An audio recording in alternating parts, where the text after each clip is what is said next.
Well, thanks for joining us here. I'm Jon Ross with the Michigan High School Athletic Association, joined by a couple very experienced PA announcers here today to kind of take us through the whys, the whats, and the hows of being a PA announcer, whether you're already one or you want to find out more about the job and the role of a PA announcer and wish to pursue that. We've got Tom Winiecki from the state of New York and Roger Smith from Michigan here with us today. Tom did New York high school games for a long time and has done some finals for them and is in the college world now. Roger does MHSAA finals for us out of Lake Orion and also runs the TV program there. Thanks, guys, for being with us here today. Oh, thank you. And Tom, why don't you get started here with your slides, your presentation part of this. All right, thank you, fellas. So I guess the first question to ask is, so you say you want to be a PA announcer, huh? Well, let's get into that a little bit. First, a little bit about me. I'm from the state of New York, central New York. I was an elementary physical education teacher for 37 years, worked a little bit in the middle school. Over my teaching career, I was lucky. I was named Teacher of the Year 3 times, twice by our state physical education organization, one by the NFL and the NFL Network. I was a graduate of SUNY Cortland. Any expatriate New Yorkers out in Michigan may know SUNY Cortland. I was an adjunct professor there for 4 years after I retired from the public schools. While I was in the public schools, though, I was the PA announcer, as John mentioned. And while I was at Fayetteville Manlius High School, I announced football, boys and girls soccer, field hockey, volleyball, boys and girls basketball, wrestling, boys and girls lacrosse, baseball, and even got a chance to do some track and field. I'm primarily now in the Division I level at the college level at Syracuse University of the Atlantic Coast Conference, where I announce field hockey and men's and women's lacrosse. And I've also filled in with the men's and women's soccer team, volleyball, women's ice hockey, and I've also been fortunate to have filled in at some men's and women's basketball games at Syracuse. I'm also a PA announcer at Colgate University of the Patriot League, where I'm the primary announcer for football and men's and women's basketball. But I've filled also in for both their soccer programs, field hockey, both their men's and women's ice hockey programs, their volleyball programs, and their men's and women's lacrosse teams. I've done section championships in New York State for a handful of sports. And as John mentioned, I'm also the PA announcer in New York State for their finals for football and for girls lacrosse. Some of you may be familiar with an organization called NASPA, the National Association of Sports Public Address Announcers. While they're no longer in business now, in 2017, they named me their National PA Announcer of the Year. And finally, I'm involved with a gentleman in California named Matthew Wallace, where we're putting together free video tutorials for public address announcers on how to announce in different sports and different situations. And I'll show you some of those examples as we go on. As an administrator looking for someone to be a PA announcer for their athletic program, I hope they're looking for someone for all of their sports, not just for football or maybe boys basketball. And with participation numbers up in Michigan now for 3 years in a row, big numbers now in wrestling, boys and girls track, and boys lacrosse numbers are going up, PA announcers are needed. So whether it's at a big district like Northville or Ann Arbor, or a smaller district, maybe like South Creek or Hudson, more kids are getting involved.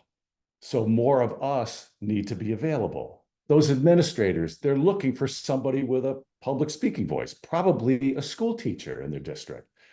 Take direction well. They're willing to try something different and they're willing to learn and willing to make a mistake. They come prepared. They're conscientious. They do that work that nobody sees them do. But let me get this straight. You mean I get to sit there in the front row and watch sports and nobody gets to see me?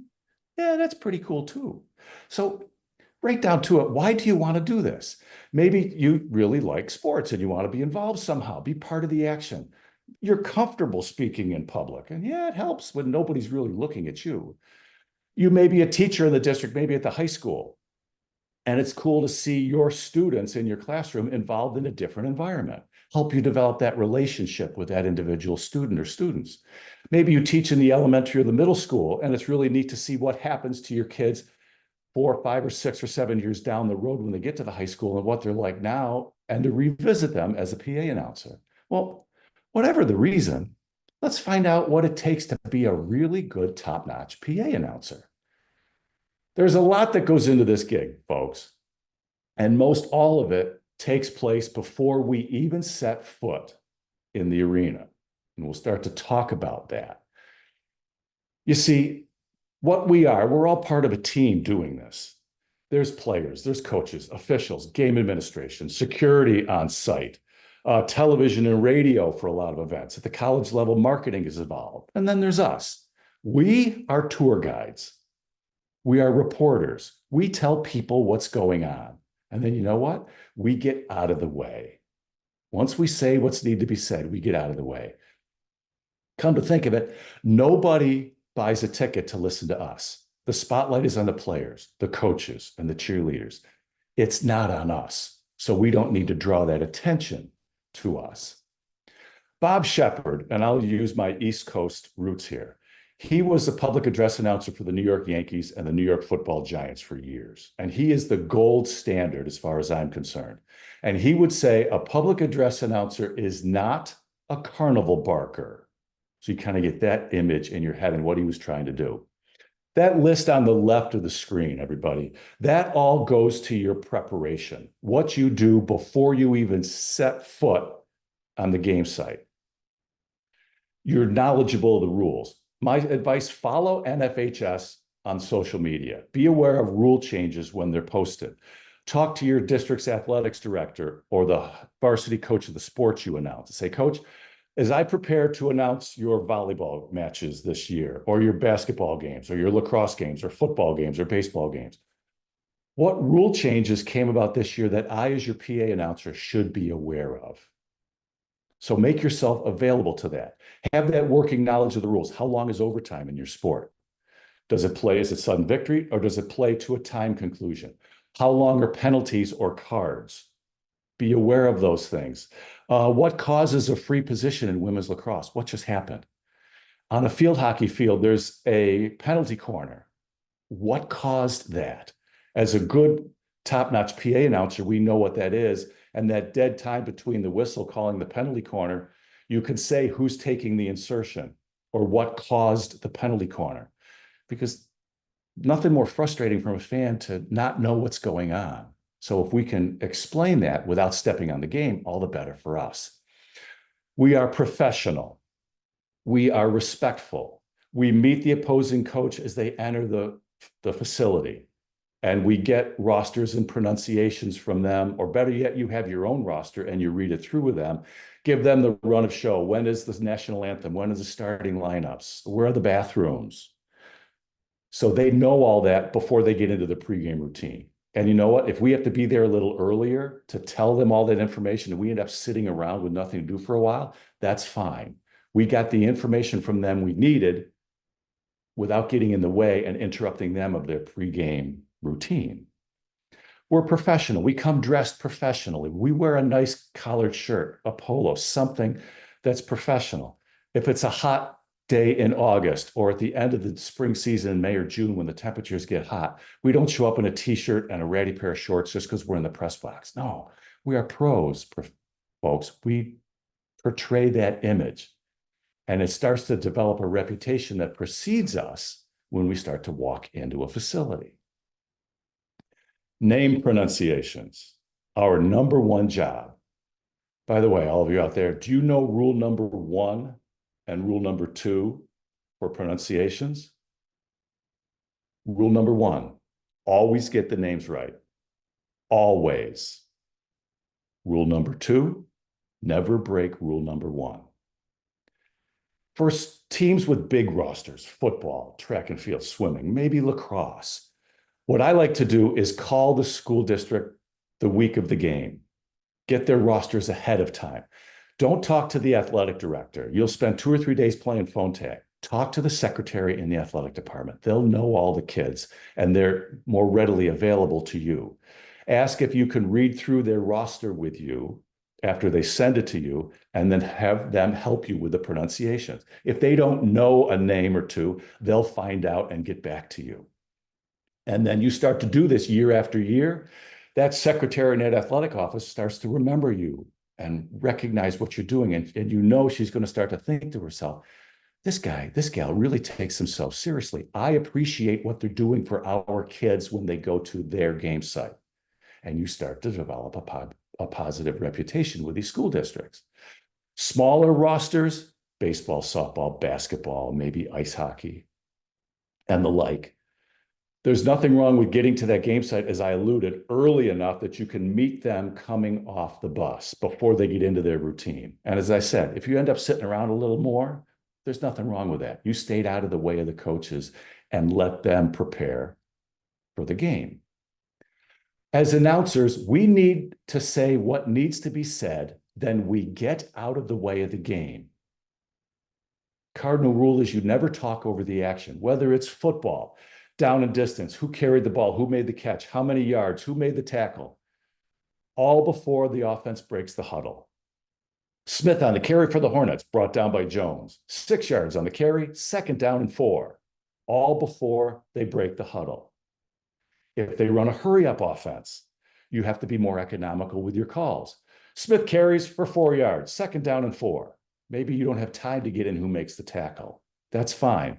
You let the offense come to the line, call their signals, maybe make an audible. You let the defense be there. They can hear each other making defensive calls at the line of scrimmage. They don't have to worry about talking over us. If it's basketball, who's the sub? Who are they in for? If there's multiple subs coming in the game at once, is one of them coming in for a free throw shooter? No, not to announce them. Don't worry about who they're coming in for if 4 or 5 kids are all coming in at once. If it's a personal foul, how many personals is it? How many team fouls is it? How many free throws does the free throw shooter get? Make those announcements before the official on the baseline administers the ball to the shooter on the foul line. Because if we're talking and that free throw shooter has the ball, they should be mad at me. The coach should be upset with me. The official should be upset with me. Say what needs to be said and get out of the way. If it's baseball, who's pitching? Who's hitting? Is there a pinch hitter? Is there a pinch runner? If it's a new pitcher on a baseball game, they're on the mound. If they're in a softball game, they're in the circle. It's a designated hitter for baseball. It's a designated player for softball. Again, being sports specific. If it's lacrosse, do you announce who takes the draw for girls or the faceoff for the boys? Do you talk with the officials before the game to say, I'd like to do this, and before I see you give the down command for the boys, I want to try to say who's taking the faceoff? If it's a girls' game, before I see you set the ball in their crosses, I want to announce who's taking the draw. If you feel like I'm stepping on you, Mr. or Miss Official, please find somebody with a radio and call up to me. I'll either speed up or I'll stop altogether because I don't want to step on the game. Volleyball, who scored the point? Was it an attack error? Was it a service error? Was it a lift? What was the reason? Who's now serving? All before the ladder official blows the whistle to authorize the next serve. That's ice hockey. Do you know they announce 2 assists, but soccer or field hockey or lacrosse only give credit to 1 assist? Do you know how long the penalties are in those games? In a soccer game, who's taking the corner kick? Smith on the corner. A couple words, short and sweet, out of the way. Track and field, the order of events. First call, second call, third call, results of events, who's running in the next heat. All before the official gives the on your marks command. We say what's needed to be said, and we get out of the way of the game. I alluded a little bit to be sports specific. Develop that working knowledge of the rules. As I talked about, follow NFHS on social media. Talk to your coaches preseason, any new rule changes you need to be aware of. Overtime rules. Do you know the overtime rules? If you don't, have them printed out in your notebook that you bring with you to the game. So if a girls' lacrosse game goes into overtime, ladies and gentlemen, we move now to overtime. We will have a short 4-minute break, and then we will play the first of 2 3-minute sudden victory periods. If the score is still tied after the first 3-minute sudden victory period, we will have a short break. Teams will switch ends. There'll be no opportunity for coaching, and we will restart to play a second 3-minute overtime.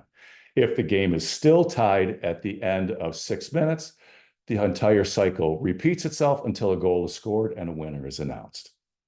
Again, there's nothing more frustrating as a fan to sit there and say, do you know the overtime rules? Do you know what the rules for overtime? What are they going to do? We can tell that to them. Just make sure you're accurate with that. And the last line in this slide, ladies and gentlemen, is so important.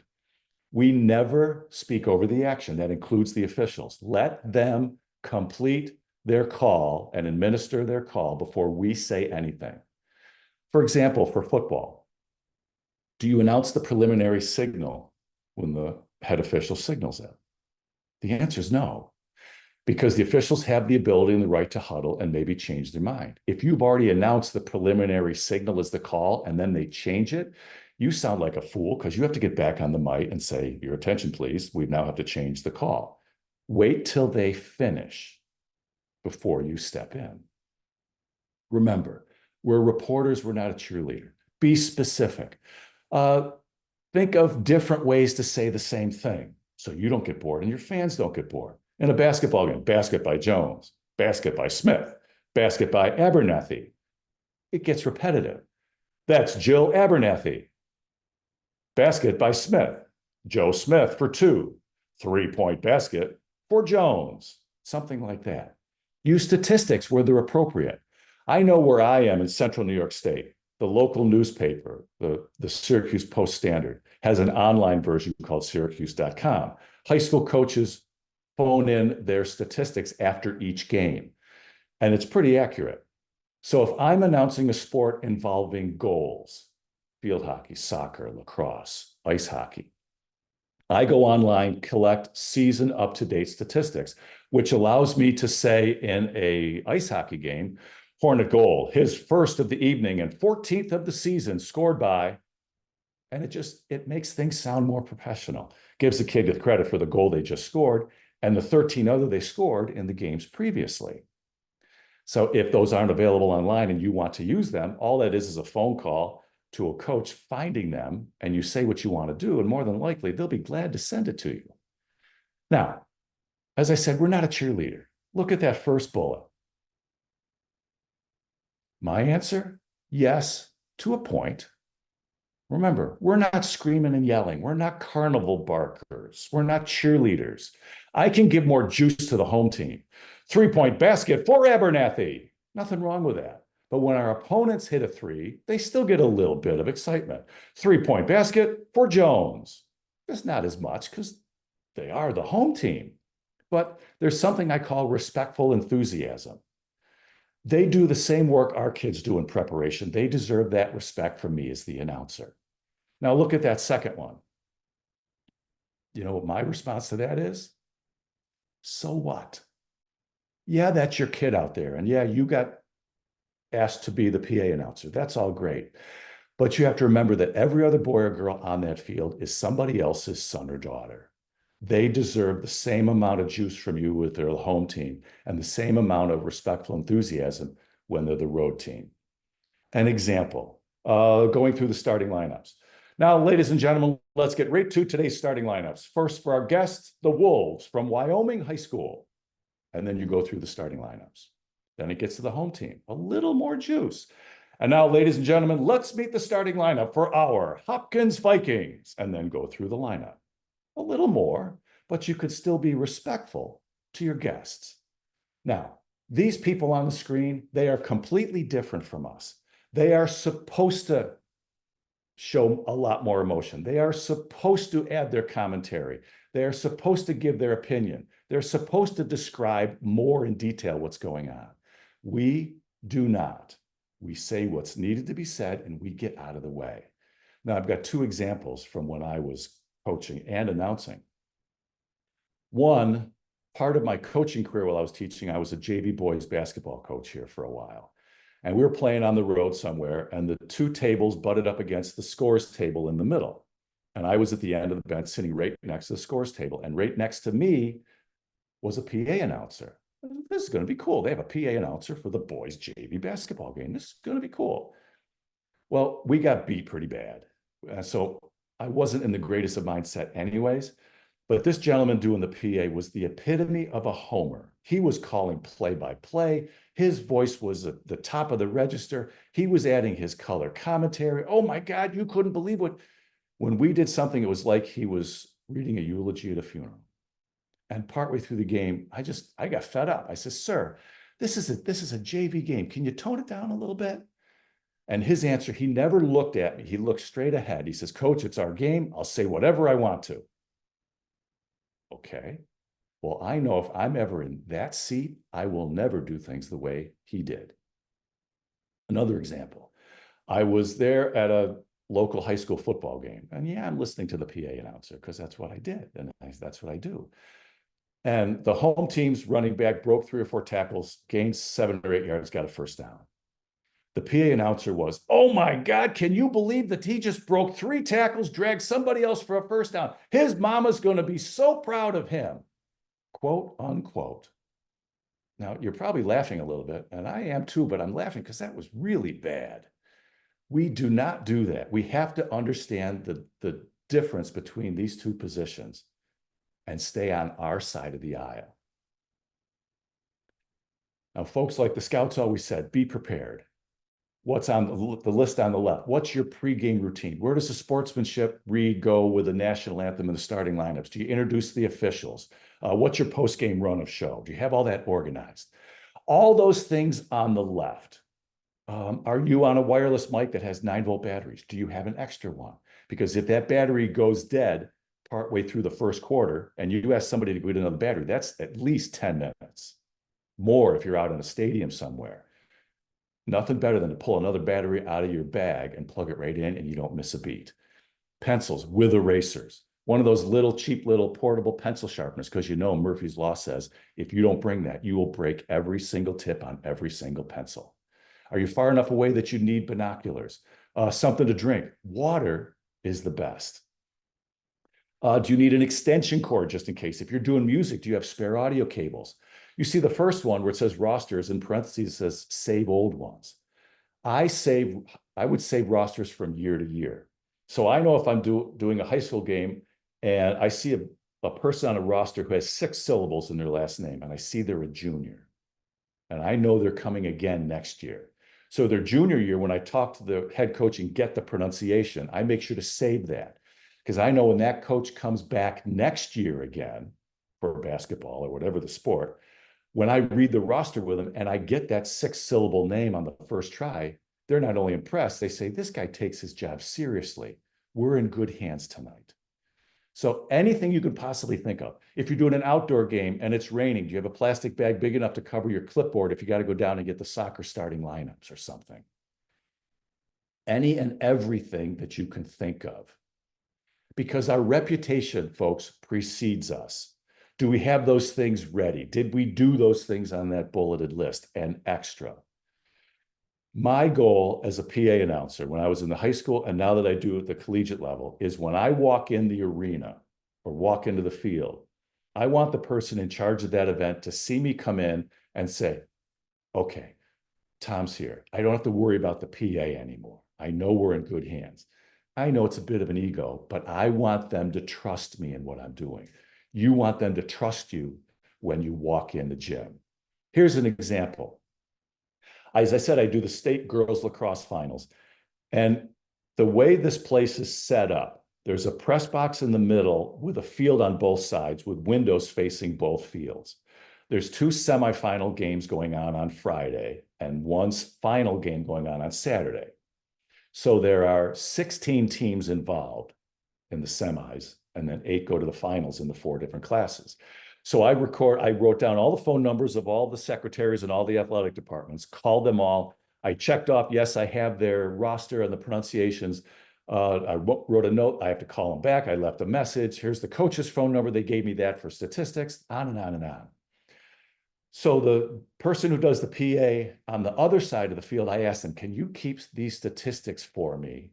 And here's the pronunciations for your teams. So when I get that on Saturday, I already know who scored goals on Friday. I could add that to my statistics. So I could say her first of the morning and 95th of the season.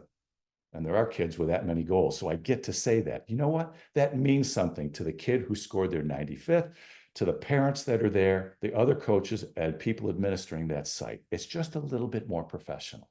But this is an example of the work that nobody sees us do. But when we do it, we do a better job. A note on music. Pre-game is for the kids. In-game is for the fans. Who's ultimately responsible? It's an administrator at the high school level. Never take a playlist from a kid. Here, Mr. Winiecki, here's our music on my phone for pregame. Can you turn it on now? Who screened the music is my first question. Here's our music. You can plug it in right now. No. If it's not screened, you don't do it. Have your own music all set ahead of time. If they say, yeah, the athletic director signed off on it, and you see him, he's right over there. Good, thank you. I'll be back in a minute. Go check with them.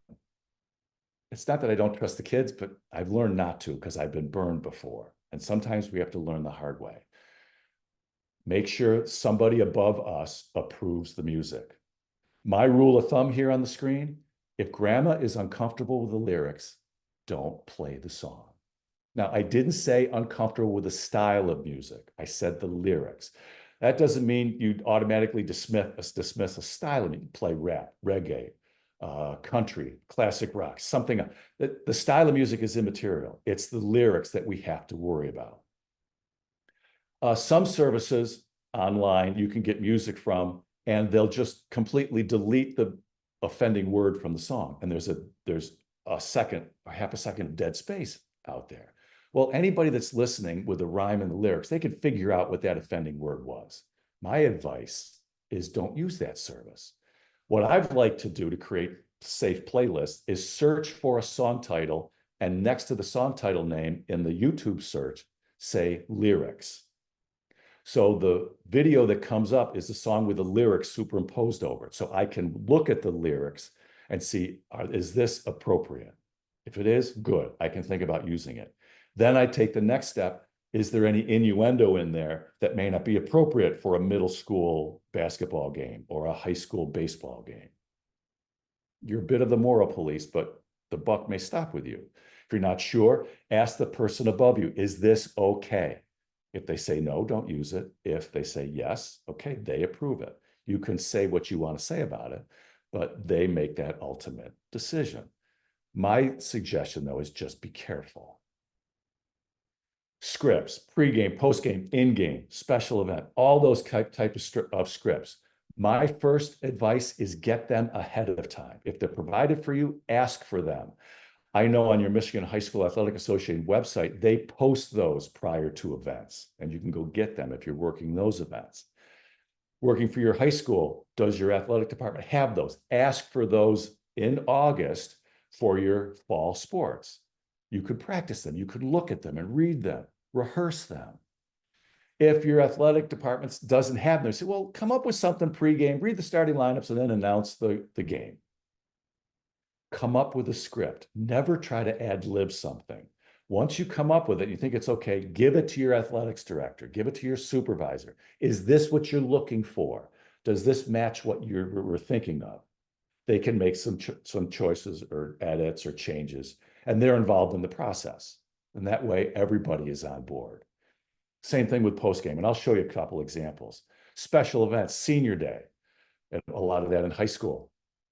For those of us that have done a lot of those, they kind of run one right after the other. What we have to remember, though, is that senior on that senior day we're doing, and those parents and their siblings, this is their one and only time to go through a senior day. There are no do-overs on a senior day. A lot of us have probably been given a handwritten senior day script 10 minutes before they start. Find out who the person is in charge. Who's the parent on the booster club in charge of senior day? Who's the parent on the team in charge of that? Find them, contact them a few weeks ahead of time. Can you send me the script ahead of time so I can take a look at it and we can work on that? Send me the names of the players, the parents, the brothers and sisters, grandparents, everybody else, so I can make sure I have the pronunciations before we get there. Other special events. Somebody makes a big donation to your athletic department, has one of those big cardboard checks.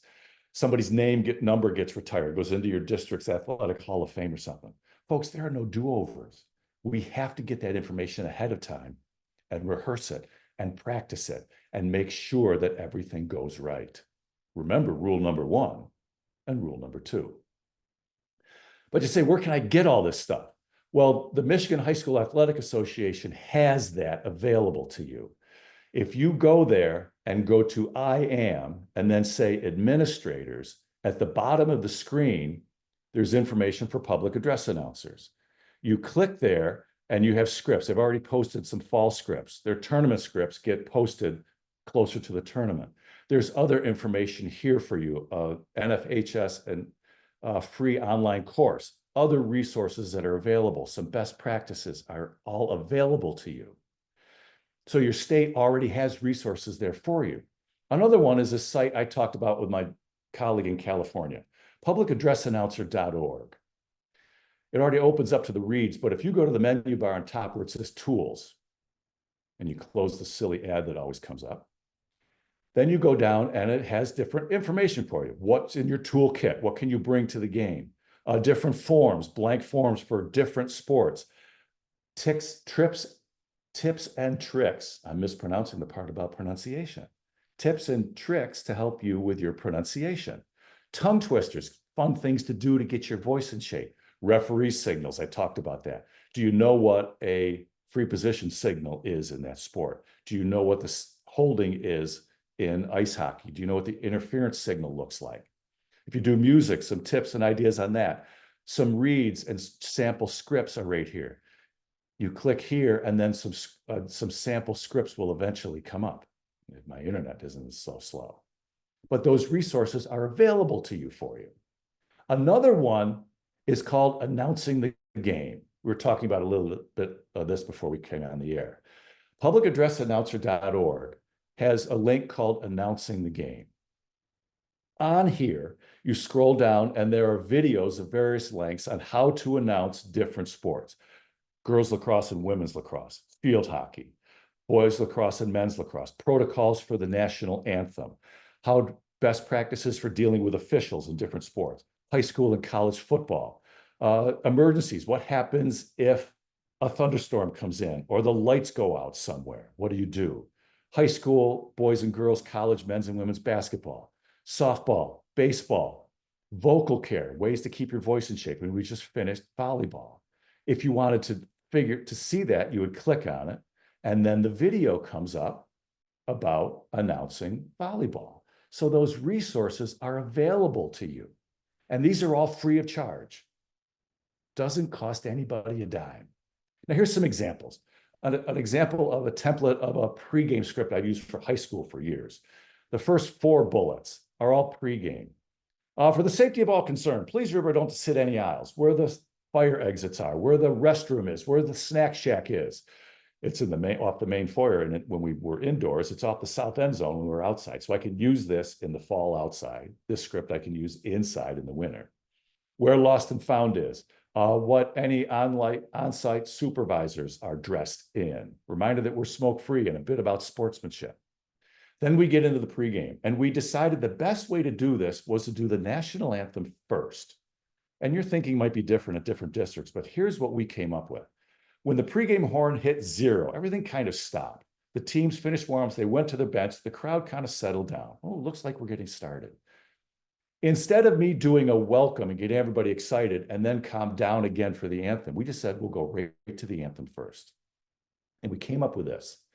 Ladies and gentlemen, we now ask that if you are able to please rise and please remove your hats as you face our flag with your right hand over your heart to honor America with the playing of our national anthem. And to some, this may sound wordy, but to us, this hit all the points. All of us work in arenas and fields that have handicapped seating. If you are able, I've had parents come to me literally in tears of joy, thanking me for saying that part of that national anthem intro about their son or daughter who was in a wheelchair, that I recognize them. To please rise and remove your hats as you face our flag with your right hand over your heart. I've had former military and current military at the game come to me and say, you know, I appreciate that you ask people to take their hats off or face the flag. I've had grade school teachers come up to me and say, Tom, when you tell them to put their hand over their heart, that's the same thing we tell them to do when we say the Pledge of Allegiance every morning. So it's important to me, I've learned to say it this way because it hits everything needed for something as respectful as a national anthem. And then we get to a welcome. Welcome to Fayetteville Manlius High School for tonight's whatever game, featuring our guests and the hometown Fayetteville Manlius Hornets. And we talk getting right to our starting lineups. First, for our guests. And I always refer to them as our guests. They practice just like our kids in the fall. They're out there in the mud and the slop just like our kids are. If it's a winter season, sometimes they get the early slop. Sometimes they're not practicing till 8 at night. They do their homework at all hours. They work just as hard as our kids. So they are our guests. I'll ask the officials, may I introduce you after I introduce the home team? Yes or no? Can I introduce you as your association? Just gives a little more professionalism to the officials. A post game, I'll always start with a final score with a caveat. If it's a blowout, I won't say it. Football, if it's more than 3 touchdowns, I probably won't say the final score. Basketball, more than 20 points. They know they got hammered. They don't need me reiterating the final score. Baseball, softball, 10 runs. Soccer, 4 or 5 goals. I'm just not going to say it anymore.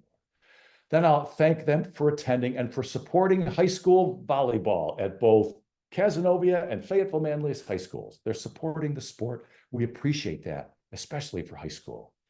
Thank the representatives of the JV volleyball team who manned the concession stand for tonight's game. Maybe they're trying to get rid of all the pizzas, so all the pizzas at half price or something. And you can announce that. And then for high school games, I'll finish by announcing where both teams have their next game. There's fans from both teams there. Where are you going next? And then to remind everybody that all of us with the FM school district and to say, yes, the town of Manlius police will be outside to remind them to buckle up and have a safe trip home. For college, the post game is a hair different. Here's an example of what I did for Syracuse men's lacrosse. Thank them for attending the game and for support of Syracuse University men's lacrosse. Then I'll say when their next game is. If it's on the road, I'll say something along the lines, the Orange are back in action March 14th when they travel to Charlottesville, Virginia to take on the Virginia Cavaliers in a 4 o'clock face-off. You can watch that game on the ACC network as well as locally on the radio on TK99. My thinking is, even though they're not home in the dome, they're away, how can our fans still stay in touch with them? So I'll tell them how. Then when the next home game is, the Orange are back here in the dome when they host the North Carolina Tar Heels. Face-off on the 18th is set for whatever the game time is. Tell them where they can get their tickets, and they can also follow us online on their athletic association website. And then to remind them that all of us wish them a safe trip home. The Syracuse Police Department will be out in force, making sure everybody buckles up and have a safe trip home. And if it's Syracuse, they're the Syracuse Orange. So I'll finish by saying, and wherever you go, go Orange. When I do games at Colgate, wherever you go, go Gate.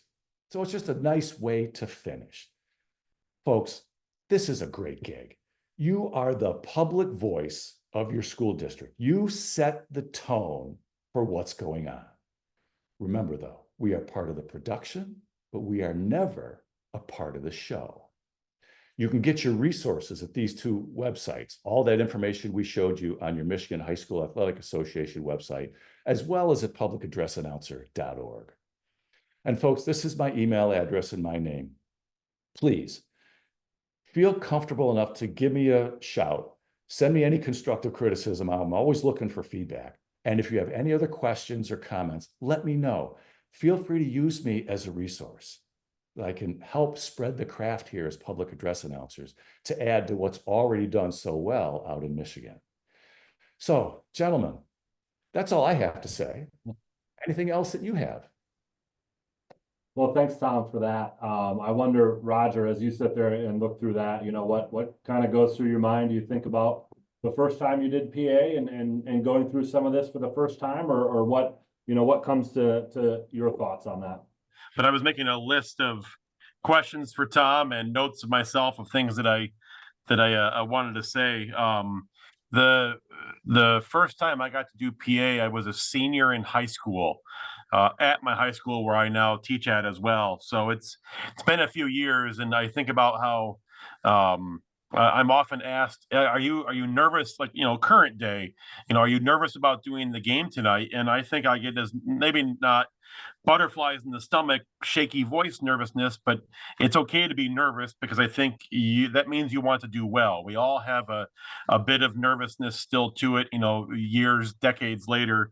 But I often think about when I was, brand new trying this out, I was probably a hot mess. And as Tom said, you've got to do it sometimes and be willing to be okay with making mistakes, because we learn by doing with some of these things, of course. So you mentioned about pronunciation, Tom. That was one of the key things I thought of, just in my high school where I work and teach, there was a student of the football player whose name is spelled KNO, then the word block.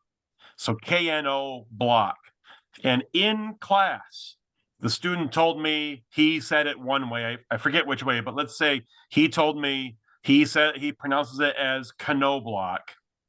And so that's how I said it on the PA. And parents then knocked on the press box and said, no, it's not Canoblock. It's the K is silent.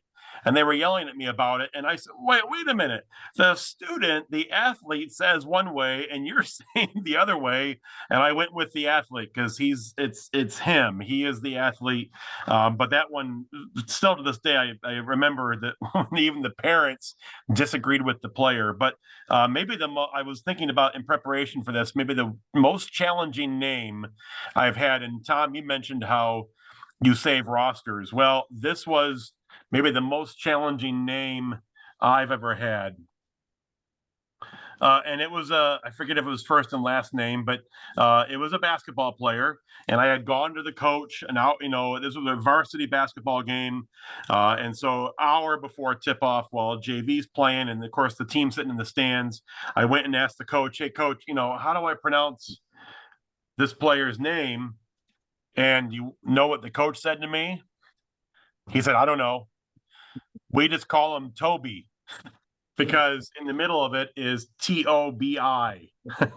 So that was okay to call him Toby and not what perhaps his 6-syllable name was. But we're all going to face challenging names, and I think that you did a great job of emphasizing that you have to find out how to pronounce the names ahead of time, and 10 minutes before kickoff or tip off is not the time to do it, if at all possible, because it just, you don't want to interrupt the coaches too. But and if you do say a name wrong, you can bet somebody will be knocking on that press box window or what have you. And especially events like senior night and such too. You said you did a great job of pointing out that they only get one senior night or senior event. We do it every day, every year, but they only get one chance to do it. So I thought that was a really good note to bring up. I wanted to ask you, Tom, if you could hit a little bit more about, you mentioned the word rehearsing in terms of obviously not game action, but your pregame and postgame scripts. You mentioned the word rehearsing. You want to elaborate a little bit more about the importance of rehearsing your scripts? Well, there's nothing worse for me than to listen to somebody who sounds like they are reading something off of a piece of paper, and they sound like that AI generated answering voice you get when you leave a message on your cell phone. I'm talking with somebody. I can dictate game action and announce that, but I can do it as if I'm having a conversation with someone. But a pregame read involving sportsmanship may have to sound authoritative, yet at the same time inviting them to join us in being good sports, saying something along the lines of inappropriate behavior will be addressed by the appropriate site personnel. And my voice reflects that intensity and that urgentness. And then the next line in that read can be, so spectators, you should be loud, be proud, and be positive toward all players, coaches, officials, and fans, and enjoy tonight's game. And to sound like I'm engaging someone in the process of joining us to be good sports. And that only comes by practice, by rehearsing it. Put one of those silly free apps on your phone that you can record your own voice. And as hard as it is sometimes for us to listen to ourselves, listen to it. And what does it sound like? Because that's what people hear. They don't necessarily hear what we hear ourselves. So record yourself, rehearse it, say something 3 or 4 different ways, emphasize different words in the sentence different ways. What sounds best? Ask a colleague, ask your teaching partner at lunch, here, which one sounds better? And get some feedback, because those are the people that are going to be listening to you. As we talk about with Senior Day, you get one shot to read this commercial read between the first and the second quarter. You can't say, oh, wait, excuse me, let me try. No, you can't do that. You got to get it right the first time. So yeah, rehearsing, practicing, that work that nobody sees us do is so important. You talked I would about, add- oh, I was just gonna Go say, ahead. he talked about rehearsal and pronunciation. For both of you, what percentage of your job is prep? And, when do you feel comfortable getting to a game, especially if you have pregame reads that start 20 minutes before tip? When does that day start for you, or when do you want to get to the arena to give yourself enough time to get pronunciations and make sure you are rehearsing maybe any last minute scripts and going over things before you've got to start your pregame reads with, say, 20 minutes on the clock? I will just say that if I can Yep. jump in first, Tom, just one more thing about rehearsing is you have to rehearse out loud as well with this stuff. I know people like to, it's human nature. I don't want to speak too loudly. Other people may hear me or whatever, but it's the same as in broadcasting. Your voice, you have to use your voice. The football team, the basketball team, they don't practice mostly by sitting in a room and watching video of other teams. Yeah, they may watch their own game film, but they get out and do it. The marching band gets on the field and does it. The theater folks get on the stage. You have to practice it the way you're going to do it. You have to say it, speak it out loud. I love the idea of you got to record yourself. It is very uncomfortable to hear yourself, but that's how everybody else hears you. So it's not about how comfortable you are, it's about how it sounds to everybody else. So your question, John, about pregame and prep or whatever, I subscribe to the theory of early is on time. And I think generally I'm somebody who likes to be at a venue, an arena, a game at least 90 minutes in advance. Even if I am completely prepared, I'm very confident. I've done this game 100 times. I know all the players. Still, there's traffic issues. There's setting up issues. There's things change at the last minute. So I'm always somebody who tries to be there. I would say at least 90 minutes in advance. And if there is traffic, that gives me a buffer. Or if there is a Wi-Fi connection issue, not that that would ever happen to anybody these days. It gives me time to resolve it, get the password, whatever the case may be, and to get on the field, on the court, on the whatever, to talk to coaches early enough and to be there, as Tom said, as they maybe get off the bus. So you're not waiting until the last moment to get with them. And now you got to run to your microphone and, oh my gosh, the clock is running out down to zero. And that's just a recipe for disaster. So I would say I'm always there at least an hour and a half in advance, no matter my familiarity with the game or the environment. I would have to agree. I tell people 75 to 90 minutes before game time, just in case something goes wrong, because Murphy and his law sometimes rears its ugly head at the worst inopportune times, and we just have to be ready for that. It could be traffic, like you alluded to. It could be something else. I like to rehearse. I've gotten the scripts ahead of time and rehearse. If I have questions with a college game marketing right next to me, what did you mean with this? How do you want me to say this? And I have that time to make those adjustments.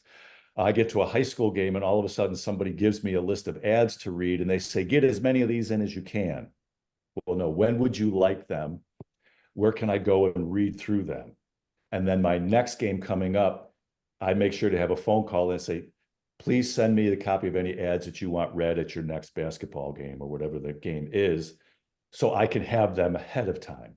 So when I get there, I can afford myself to sit and do nothing while I've gotten everything else taken care of in case Mr. Murphy and his law comes in and says, surprise, but I have that time built in to handle it.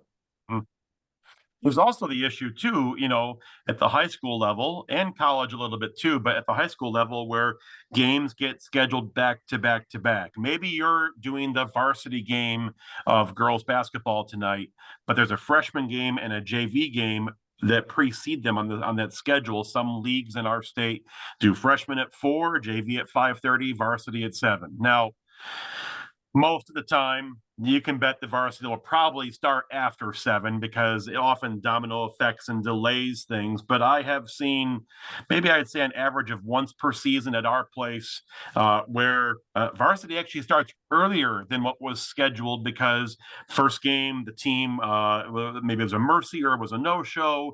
Second game thus started early, and now all of a sudden the varsity game, the one you're doing, starts 15 minutes earlier. And if you were planning to be there at 6:45 for a 7 p.m. game and the domino effect bumped it all earlier, you're in trouble.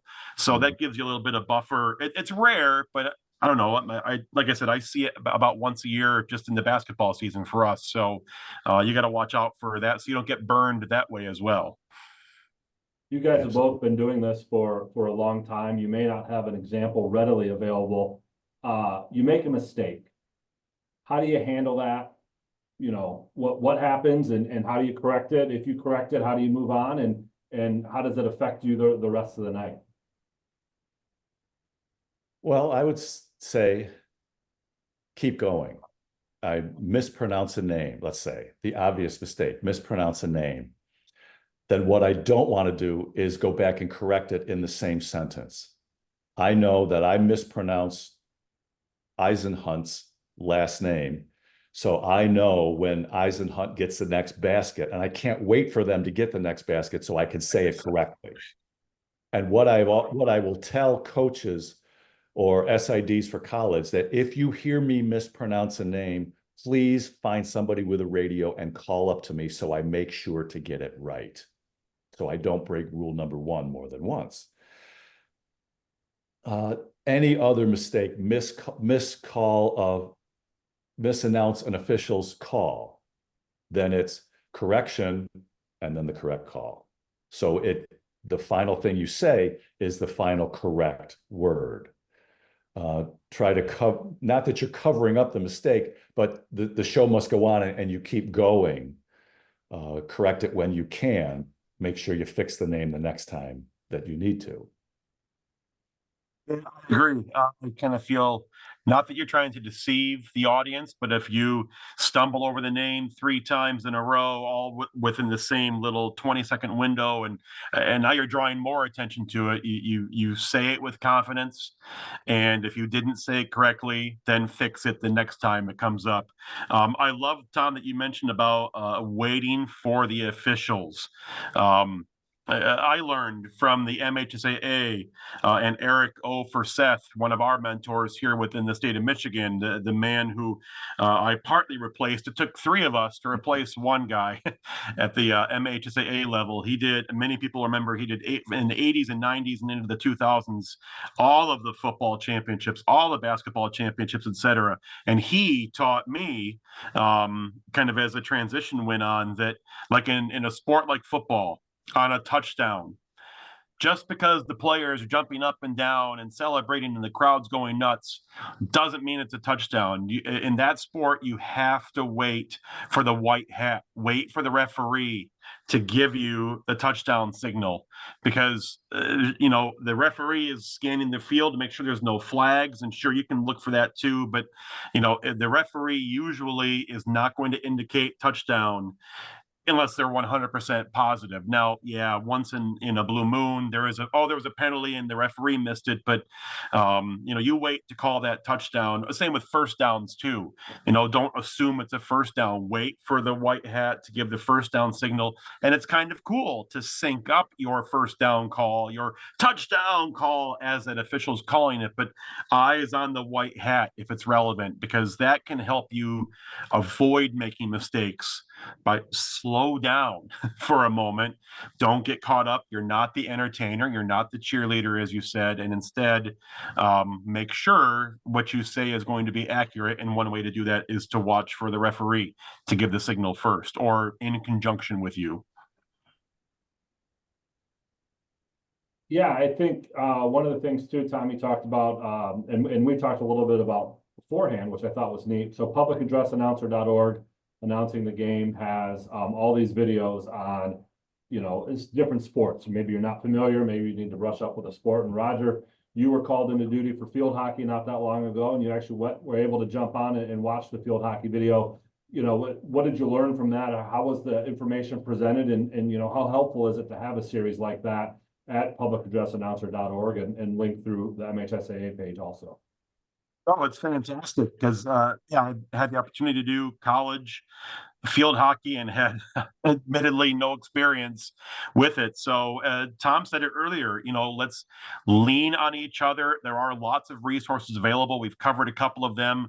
I think I may have even just did a YouTube search for field hockey public address announcing, and lo and behold, there it was. And that's when I first, met Tom. He was a recorded video, so I couldn't shake his hand, but that helped me have enough confidence to be able to do a collegiate field hockey game, having never gone to one before. But I did it because I wanted to know and be familiar and be professional. And it's there are tons of resources out there. The MHSAA page is fantastic, and Tom said, reach out to him, reach out to John, reach out to me, because there's it's a network of people who are trying to keep doing a good job, elevate the profession, because there are people that don't do a great job, and we want to. It's high school for many people that are watching, so it's not the professionals. We're not here to be the next John Mason. Probably he's the Pistons PA announcer. He is an entertainer. He is partly why you buy a ticket. Or Alan Roach, the guy that the NFL uses and does an amazing job. But he is part of the price for admission. Because of the nature of what he does. But we can emulate those people and learn from them. There are great videos about both of them actually on YouTube, but you don't have to be like them, because they are also at a different level, and a different environment. At the high school level and a lot of collegiate, it's about being the informer, the reporter, the storyteller, like you really accurately described, Tom, and it's not about being the entertainer. So by looking for those kind of resources, it helps you, I think, learn the right way to do things. Last thoughts, Tom. What still gets you out and announcing games? Why still do it? Well, the easiest way to describe it is it's fun. I enjoy the preparation. I enjoy calling different places, looking for rosters and reading through pronunciations, and start to develop relationships with different people across the country when teams come into Syracuse University to compete. So to me, that's enjoyable. I enjoyed being part of the production, being beholden to marketing next to me, telling me when to say something and what they want said. I enjoy being in that role. I don't need to be the showman. I don't need to have the attention on me. Plus, I get to watch big time collegiate sports right up close and personal.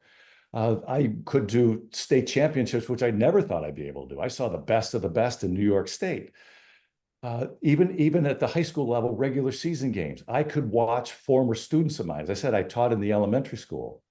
So when they left me as a 10-year-old fourth grader, I could see them later on as a 12th grader, as an 18 or 19-year-old, see how much they've grown and see what they're doing now, and still have that relationship with that student. And this role as a PA announcer allowed me to do it. It allowed me to meet a lot of parents in positive ways. That one story, we did a basketball game against a team from the city of Syracuse, and admittedly there were a lot of difficult to pronounce names, and I got them, and I thought I did a pretty good job with them. And after the game, a mother from the opposing team walked over and said, "Were you the PA announcer?" I said, "Yes, ma'am, I was." She said, "Well, I just want to thank you for announcing my daughter and her teammates' names correctly. That meant a lot." And sometimes we go through games and we wonder if people actually listen to us. That told me that yes, they are. And that work that I did, that preparation that we've alluded to all this session long, paid off with that person. So that night was a positive experience for her because of the work that I did. And I took that to heart. Roger, how about you? Oh, same. I was never an athlete in high school. I loved covering athletics. I teach broadcasting as well, so this is a way for me to stay in the game. Tom's already addressed the great vantage point you have. I love being part of the production, and I know I'm not perfect, and by doing a game, the next game, it's more opportunities for me to keep getting better and better, because I want to keep getting better, and I have that drive. So, a variety of reasons that I still love to do it. Well, I appreciate the time both of you have spent with us here this afternoon, and I hope people watching this video get a lot out of it and some direction on where to go for more, be it the announcing the game pages through your site, Tom, with Matt, and through the MHSAA pages. Like I say, with Roger at the end of a final, right? It's part of the experience for our students, our fans, our coaches, when you have a top-notch PA announcer at a big-time event. And it just goes part and parcel with everything, whether it's on TV or live streamed in the radio and having a PA announcer. So I thank the both of you for all the work that you've done over the years and helping make finals in Michigan and New York, as big an event as they can be. And I know our students and coaches and officials and fans think that's a big part of it too. So again, thanks for your time today. And again, if anybody has questions, please reach out to Tom or myself or Roger. And good luck this season behind the mic. Thank you. Thank you.